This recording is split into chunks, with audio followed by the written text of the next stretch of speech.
Mehmet Leyla'lıyım. Yanım yanım.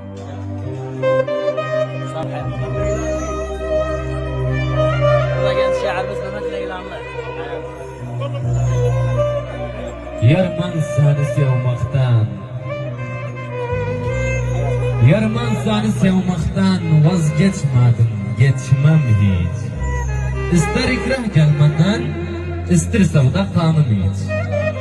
İstirse yevlimi kır, istirse başkasını seç. Kırgınlık sak sevanim, sevgisini öldürmez.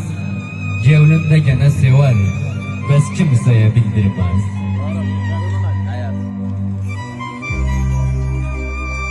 Gerçek aşk unutulmaz, unuturam demekten. Dil vazgeçer, bes gevil vazgeçmez istemekten. Her günüm dertten başlar, biter kahir yemekten. Ölüm kurtulmak dedim, elim salanda, ölümü hissedirdim bu kalbim her çalanda.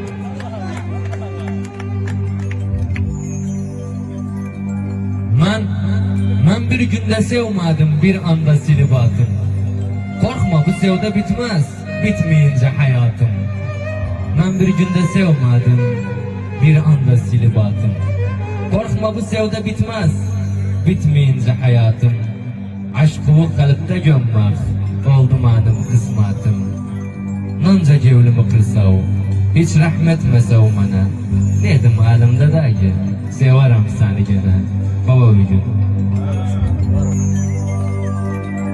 Bele sever, katiller bele sever. Başıma açtı bele, severim seni hele. Ben demeyeyim sen sele, kim seni bele sever.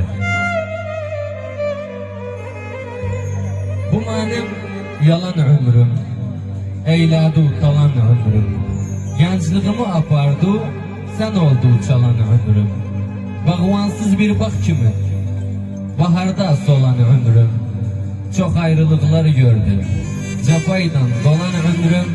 Sen gelirsen ben neydim, ardudan kalan ömrüm.